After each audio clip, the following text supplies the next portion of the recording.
Friends of Formula One, Ferrari left Zandvoort with a 4th and a 5th place finish. But the real story from this race analysis is one that stings. The SF26 had the race pace to be on the podium, and probably even to fight for the win. You heard that right. Because if both Ferraris had been able to run in clean air from the front, it would have been a serious challenge even for an outstanding Lando Norris. So where exactly did the race slip away?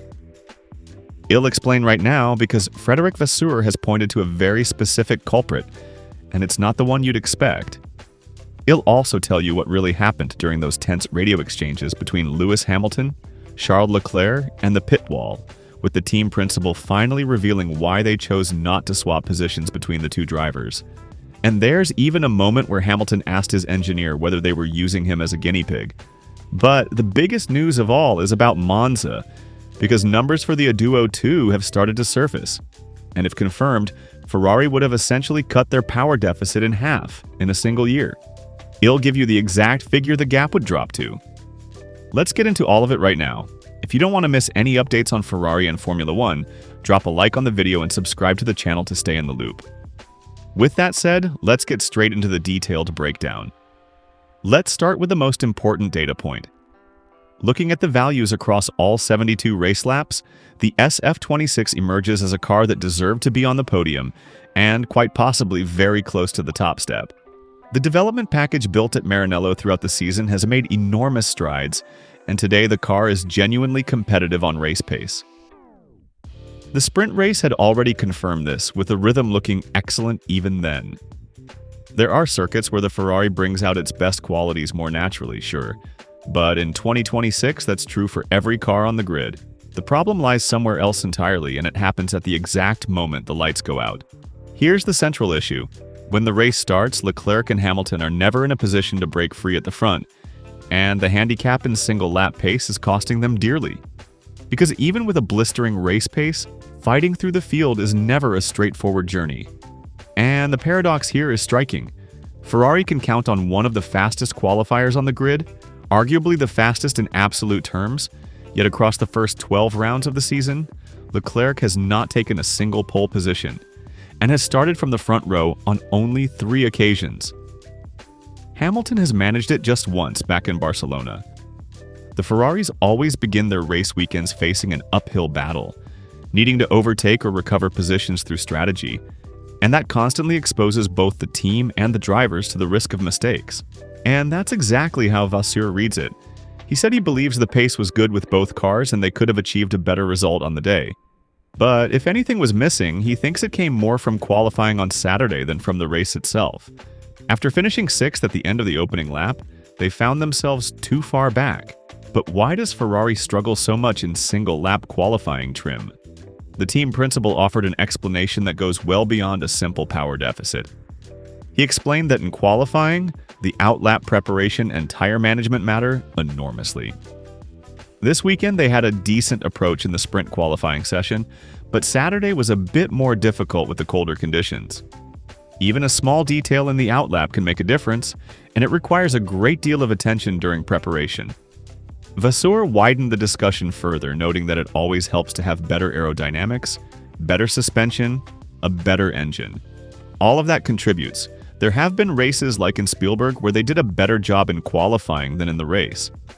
A lot depends on the outlap and on how the tires are managed, and that's where the most fascinating paradox of the SF26 lies.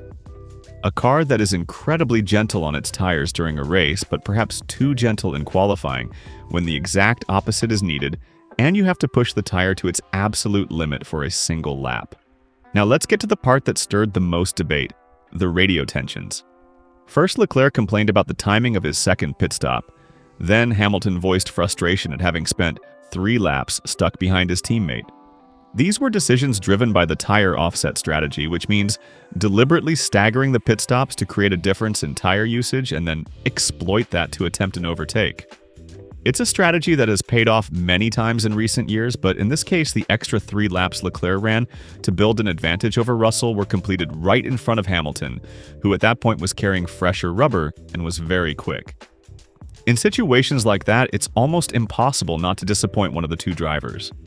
At one point, Lewis even asked his engineer whether they were using him as a test subject, while in reality the team was evaluating the option of running to the end without any further stops.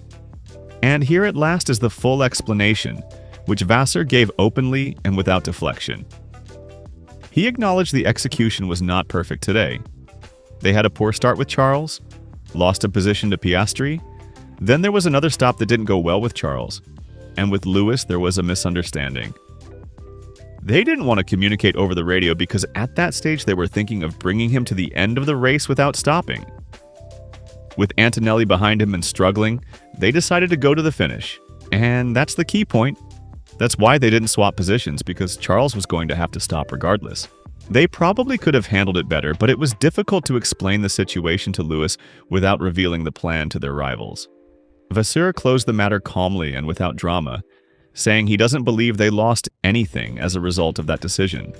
Everyone will come back to the briefing and have a clear picture of what happened in the race. And how did the drivers take it? Charles chose clarity over frustration. He said he wasn't disappointed, just with the feeling that luck wasn't on his side and the timing wasn't ideal. Before the break, he had enjoyed a bit more fortune across 2 or 3 races, but eventually you get to see the other side of the coin as well, as happened today. They could have done better, but the root cause was the poor qualifying performance on Saturday, and that's where the focus should be. Hamilton, frustrated also by the late virtual safety car that likely cost him 3rd place, was considerably more direct. He's there to win, and it's difficult when you see both Mercedes drivers get the call and execute it immediately. They let Kimi through and he was able to continue his race while Hamilton had a different strategy. He admitted it's a bit tough to accept, but they'll talk about it privately. And now we come to the most significant news of all, the one that looks ahead to Monza. The Scuderia is preparing to introduce the ADUO 2 engine upgrade, and the numbers circulating are genuinely meaningful. Let's trace the journey. In Austria, the first upgrade, the ADUO 1, made its debut, bringing around 7 horsepower together with Shell's updated fuel blend, and a more aggressive hybrid mapping that further improved the power unit's efficiency. Now, according to information from Autoraker, the ADUO 2 would deliver a gain of 10 horsepower through substantial modifications to the turbocharger. And if these figures turn out to be what we actually see on track, then Ferrari would have essentially halved the power gap in a single year, with the deficit dropping to around 15 horsepower. That wouldn't mean full parity, but it would put the car in significantly better shape to compete, especially given the enormous progress already made in aerodynamics and on the chassis side. The primary objective is to make better use of the thermal side of the engine, because with these power units, it's not just about hitting a high peak power number. What also matters is how that power is produced and deployed. And here's the question everyone is asking. Could this upgrade also change things in qualifying? Its value goes beyond the 10 expected horsepower, because if the turbo modifications work as planned, the situation should finally become more manageable. The disadvantage will remain, particularly on circuits that are especially sensitive to outright power, but the goal is clear. Fight for pole position far more often, without constantly hitting that energy limit that cost Ferrari so heavily at Zandvoort. Stretching that short blanket on Saturdays would be the key to starting at the front and pulling away early. That said, this will be a significant step forward, but not a complete reset of the competitive order, and everything remains relative to what the competition does next. Because they are certainly not standing still. This fight is far from over.